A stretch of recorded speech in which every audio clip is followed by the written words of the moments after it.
വേറെ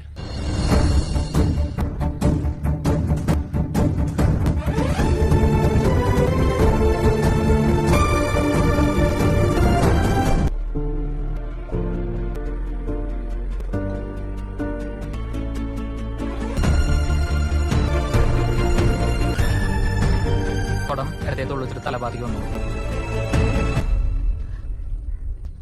അത് വേണ്ട മോനെ, മൂപ്പന്റെ മൂത്ത മോൻ നീ അല്ല മോൻ തന്നെ ചെയ്താൽ മതി. ശശി മോനെ, നീയിപ്പോ ചടങ്ങെല്ലാം കഴിഞ്ഞ സ്ഥിതിക്ക് നമ്മളങ്ങ് വീട്ടിലേക്ക് പോട്ടെ. അവിടെ പോയാൽ ഉണ്ടോ? ചെക്കാരെല്ലാം ഇഷ്ടം പോലെ ഉണ്ട്. സഹായിക്കുമെന്ന് ചോദിച്ചാ അറിയും. ഞാൻ എന്തായാലും ടിക്കറ്റ് നോക്കിട്ട് ഇപ്പൊ പോയി കഴിഞ്ഞാൽ അച്ഛന് 41 ഇവിടെ ഉണ്ടാവില്ലേ? നമ്മള് വന്നാ ഞങ്ങൾക്കത് പിന്നെയും ബുദ്ധിമുട്ടാവൂലേ? അപ്പൊ അടുത്തിറക്കണല്ലേ? പോണം.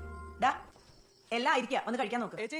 ഞാൻ അജയനാ, പുള്ളിയൊന്നുമില്ല. നിന്നെ തന്നെയാ വിളിച്ച് നിന്നെ മനസ്സിലാക്കാൻ ഇനി പുള്ളി ഒന്നും നോക്കേണ്ട ആവശ്യമില്ല. ചേച്ചി ഞാൻ കൊണ്ടുവന്നോളാം. രണ്ടും കൂടെ പോരെ അങ്ങോട്ട്. പോകാനുള്ള ഒരുക്കങ്ങളൊക്കെ തുടങ്ങിയോ? ഓനിപ്പോ താഴേക്ക് ഇറങ്ങി. നിങ്ങൾ 41 വന്നാ കുഴപ്പമൊന്നൊക്കെ പിന്നെ എടുത്ത സാഹചര്യവും എന്തെങ്കിലുമൊക്കെ നിങ്ങള് കുഴപ്പമില്ല. നിങ്ങൾ ഇവിടെ ഉണ്ടാവണം.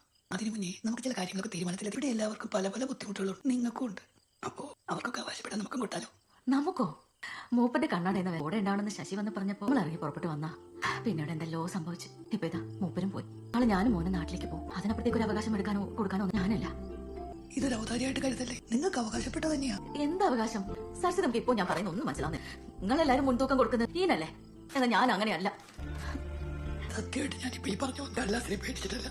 ഒന്നുമില്ലാതെ അങ്ങോട്ട് പോയാൽ പെട്ടുപോകുമെന്ന് വിചാരിച്ചിട്ട്. അല്ലെങ്കിൽ നിങ്ങൾ പോണ്ട.